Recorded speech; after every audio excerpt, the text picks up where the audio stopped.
of Back Roads of Illinois. We were bringing you lasted for farming sources and information sponsored by AgriGold. I am Cesar Delgado. I am your host of today's program. We were talking to Kevin Johnson from Illinois Fertilizer and Chemical Association in Bloomington, Illinois. We were talking about the Fertilizer and Chemical Association Convention in Peoria at the Peoria Civic Center. Then we were back with Mike Steinhooek from Soy Transportation Coalition out of Des Moines, Iowa. What's impact on the tariffs for the Mississippi River in the Midwest? Otherwise, this is your rural news sponsored by AgriGold in Central Illinois. This week is pretty busy with the cattle con in San Antonio, but the U.S. Meat Federation at the cattle con, they are having a good demand for U.S. meats to Mexico and South America as well. In central Illinois, as a snowstorm in Peoria to Springfield, we were going to have an icy condition of Illinois. Finally, we were talking about what's impact on the fertilizer markets. Josh Leanville from StoneX, he says that we have some concerns about shortened demand for fertilizer from Iran and Israel. The short is to the tariffs that it is getting it also. This been your rural news on Back Roads of Illinois.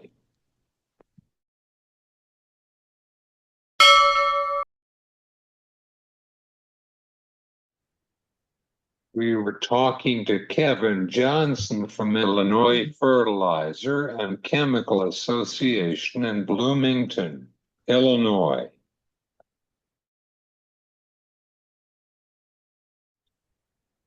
Let's discuss about the convention in Peoria at the Peoria Civic Center. Could you tell us that how was the convention in Peoria? Well, first, thanks a lot, Caesar, for having me back on the show. Yeah, our convention was in Peoria at the Civic Center, January 21st and 23rd. As I told you offline, it wouldn't be IFCA unless it was probably the coldest day of the year, and the morning of the 21st, I think, met that being the coldest day. But we had a good show. Our show is mostly for the ag retailers in the state of Illinois, but we also have a lot of the manufacturers fertilizer and chemical there, but also equipment manufacturers, anybody that's dealing with the ag retailers or put a crop in the ground, those types of people are at our convention. We do a big CCA session on Tuesday, kind of talking about what are the agronomy issues that are facing farmers and ag retailers here in the state of Illinois. Then we have some keynote speakers on Wednesday morning, our political breakfast.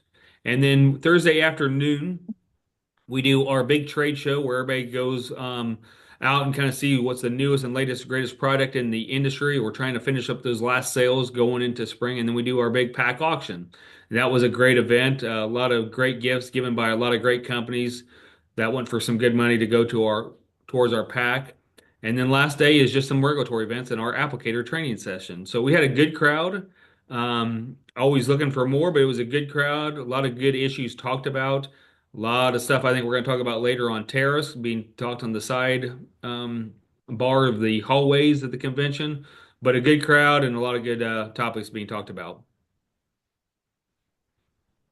What's the highlight of the convention in Peoria, KJ? Again, a lot of stuff being talked about AI. I think there's two things. AI, just what does that look like in agriculture going into the future? We have AI and we probably don't even know we're using AI. Just kind of like when I do voice to text on my phone, that's partly AI. But I would like to also talk about is the other big issue that's facing the industry is the herbicide strategy. We also had a speaker talk about the herbicide strategy and what the Chevron Supreme Court case brought that might talk more about regulations. But the big two things that was kind of highlighted on the program was talking about AI and what does that lead us to the next 10 years, 5, 10 years into future? How does that change how we bring seeds to the market, about how do we bring new chemistries to the market, but also how does the herbicide strategy that EPA put out there, how does it change farmers' decisions of how they put products on their land, but how do ag retailers work through this process also? Of course, it's pretty big deal with I am the agricultural industry. Absolutely, absolutely, especially the herbicide strategy. EPA came brought that out in August of 23, and then they put the final comments out last fall. I will tell you, it's not perfect by any means. It's still not perfect. We're still working with US EPA on this. But what US EPA came out with in the summer of 23 was completely unworkable. We are a lot better than where we were at that point, but there's still stuff to go. But I remind people, I've had people ask me at convention about this. With this new administration, this ain't gonna go through the herbicide strategy. It's not, we can kick it to the sideline or something like that. Uh, I would highly disagree with somebody on that because these were lawsuits pinned it up against EPA and EPA lawsuits cases. This is not something that some member of Congress is pushing or the administration is pushing. This was done because of lawsuits. So I think a lot of this stuff is still going to come into effect over the years. One of the good things that came about is EPA did say not every product is going to be hit all at one time, like a blanket approach. It is going to be when products get re-reviewed. A lot of products get reviewed over the next 10 to 15 years. So this, Do you have any final thoughts on this legislation session in Springfield? uh, that's a loaded question if there is one out there. We're definitely uh, watching a lot of uh, legislation uh, out there.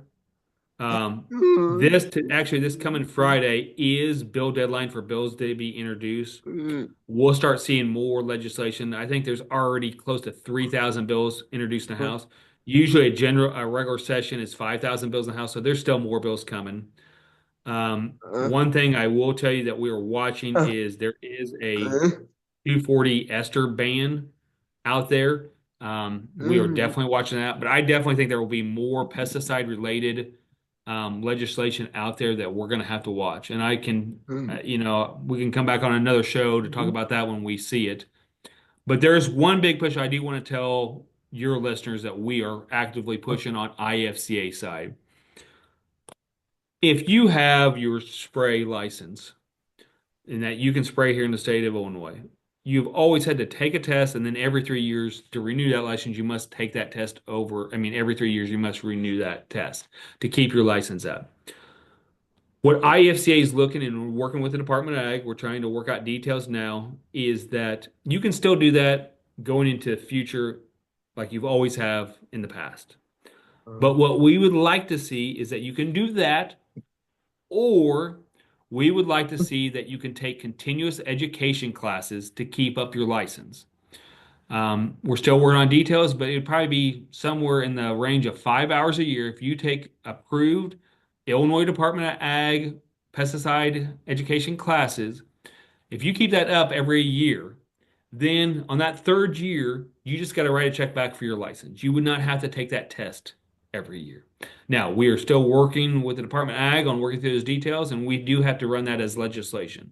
But that is going to be a major push from IFCA this year. That's going to be our biggest issue that we're going to be pushing is to get that through. Is that you can, again, if you want to take the test like you always have and nothing changes, or you can do the continuous education classes after you pass the first test. You still got to pass the test the first go around, but after that, you could take continuous education classes to keep your license up.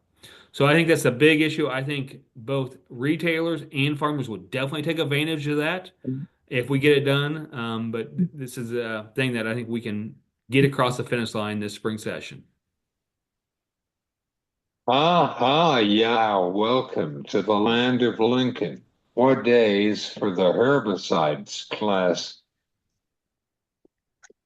So there's some other training, and I don't know the time ahead, but if you still need to take your test, go to psep.u of I and you can find their classes. We did have one of those pesticide classes here at our convention, but there's also classes across the state, and you can just go to psep.u of I and find those classes. And they're great classes to be a refresher before you take your herbicide test.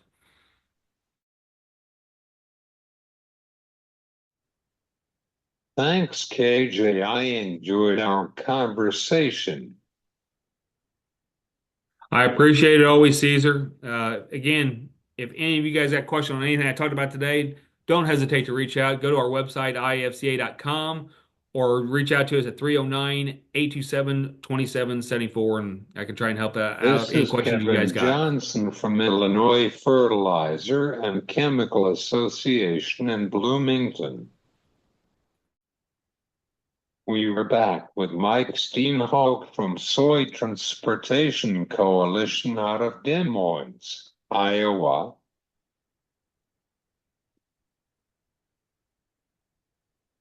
Mike, how impact on the tariffs for the Mississippi River in the Midwest? Well, the prospect of increased tariffs on soybeans and other agricultural products is something that many farmers are concerned about. We experienced it a number of years ago, and no farmer that I know wants to replicate that. Farmers have been working many years to establish markets all over the world, and farmers have long understood that we have the ability to grow more food in this country than we have the ability to consume. So farmers have long been leaders on the frontier of looking for new markets overseas, and these are countries that do not have the capacity to produce enough food for their own needs. And so it really is a great arrangement, and farmers have really capitalized on that by developing these markets in really every uh, you know region of the world, where there's a desire for protein, for nutrition. And so farmers have really stepped up to the plate to accommodate that. And so there's been a lot of time, energy, and resources by U.S. farmers, particularly soybean farmers, over the years to try to develop these markets. And so we certainly don't want to see those mitigated in any way. So this is something that farmers are continuing to express, that they want to sell to the rest of the world, and hopefully that'll be allowed to continue. How concerned about the freight cost in the river and down New Orleans, Mike? Yeah, so one of the challenges that we've had really over the past several years, and it's really continued in 2024, and there's still concerns in 2025. There are low water levels on the Mississippi River, and that has impact on the efficiency of barge transportation. It has impact on the efficiency of that whole Mississippi Gulf region that accounts for 55% of U.S. soybean exports. Those exports that leave from those nine soybean and grain export terminals in the New Orleans area are overwhelmingly fed by barge transportation. And so you have to have a healthy Mississippi River with sufficient water levels to be able to make that whole supply chain operate efficiently. And we've had low water conditions in 2022, 2023, and then also in 2024.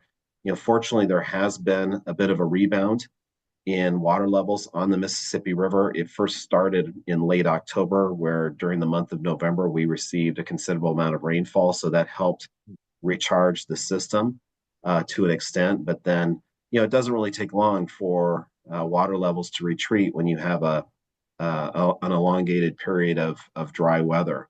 And so we saw that all of a sudden happen as well. Where we stand right now is that we have had some moisture in the Mississippi River watershed, which has caused water levels to go back up uh, noticeably. So that's obviously been beneficial. But this is something that continues to be uh, on our radar screen, something that we're certainly continuing to monitor, and we really do need to see a continued amount of precipitation, not only just for the moisture in the ground itself for soybean and grain production for farmers, but also for having an efficient transportation system, and that includes the Mississippi River.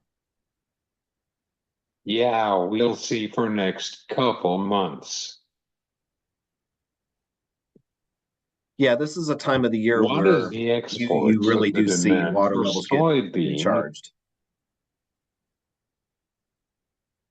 Can you repeat that question?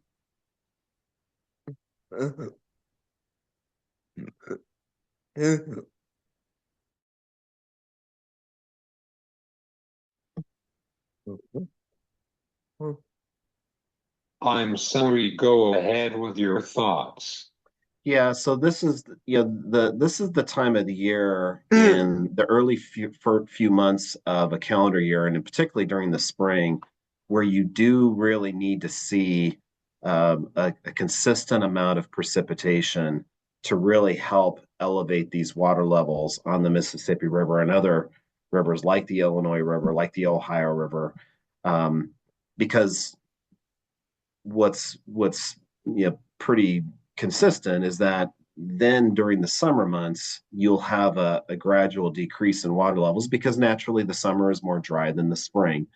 And so this is really the time where you want to see those water levels and the moisture in the soil really get recharged. So that's something that can carry us through during the course of the remainder of the calendar year.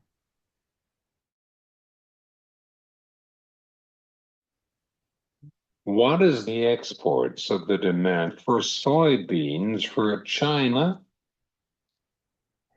Yeah, China is most certainly our number one export market for soybeans. It's been one of the reasons why soybean farmers have been successful for a number of years. Is this real growth in the Chinese market?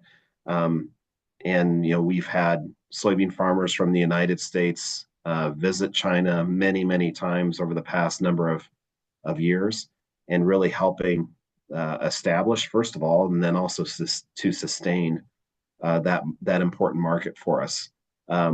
China has many people in its country. In the country, they have a significant demand for pork consumption, for poultry consumption. Their cooking methodology utilizes vegetable oil because they have a lot of frying. So it really is this almost ideal export market for soybean farmers. Now that has there have been some headwinds for the Chinese market as of late. That they've had some softening in their economy. You mentioned we talked about the trade conflict a number of years ago that really started to really curtail some of their imports from the United States. They have now devoted a lot more of their imports of soybeans from Brazil. But even then, it's still a very important market for us. You're looking at, 18 to 20 million metric tons of soybeans, of U.S. soybeans, go to China on an annual basis. It is by far our number one export market. And so that's something that we really want to be able to maintain that market. We understand that there are complicated issues between the United States and China, and a lot of these issues do need to be addressed. It is our hope that these challenges and points of disagreement can be addressed and resolved without having a detrimental impact on U.S. soybean farmers. Do you have some concerns about this summer? It's going to be in drought for the Midwest. Yeah, we certainly don't want to see another year of dry conditions. That's obviously not good for crop production. Although we continue to see with technology on the farm, farmers able to produce a significant volume of of of bushels, even when conditions are not ideal. But that being said, we clearly do want to see some sufficient moisture for crop production, but then also for transportation on the Mississippi River and other rivers. We'll obviously see what happens. One of the things that we observed in 2024 is that the pendulum can swing pretty considerably from one extreme to the next. We had a pretty significant amount of moisture and precipitation during the spring and early summer of 2024, to the point where we actually saw flood conditions in late June and early July. But then at that point, then we saw the pendulum swing the other way, where we had dry conditions during the remainder of July, throughout August, and September, and to the throughout much of October. And so then you saw water levels retreat considerably. And so that was really one of the lessons that we were reminded of in 2024, is how you can go from one extreme to the next in a pretty short period of time. Our hope during the course of 2025 is that we'll have less drama when it comes to flood versus drought conditions. We would love to see a sufficient amount of moisture that can really help with crop production, but then also provide that sustainable, consistent amount of water for the inland waterway system that includes the Mississippi River. Do you have any final thoughts on the tariffs for this moment? Yeah, I mean, it's just really our hope that despite all of these challenges and disputes that the United States has with other countries, and we certainly concede that a lot of these issues do need to be addressed. They need to be discussed, and a lot of them are challenging and difficult disputes. One of the things that is going well when it comes to America's relationship with other countries is that we do have this group of people in the United States called farmers that are growing quality crops that are sold to many of these countries that we have some conflicts with, we have some disputes with.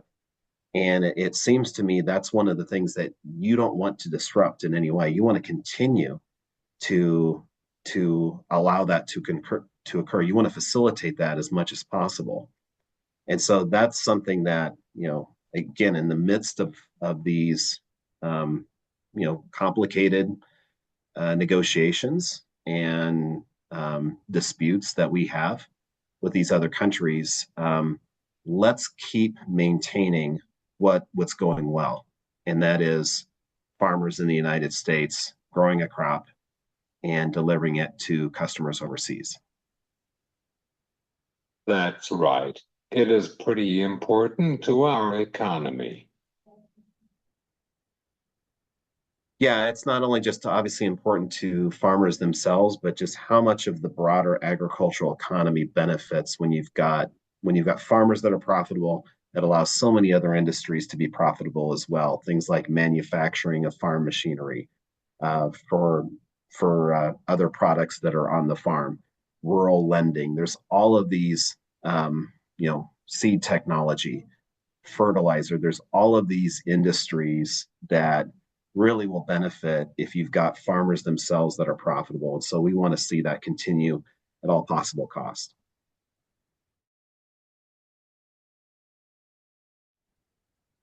Thanks, Mike.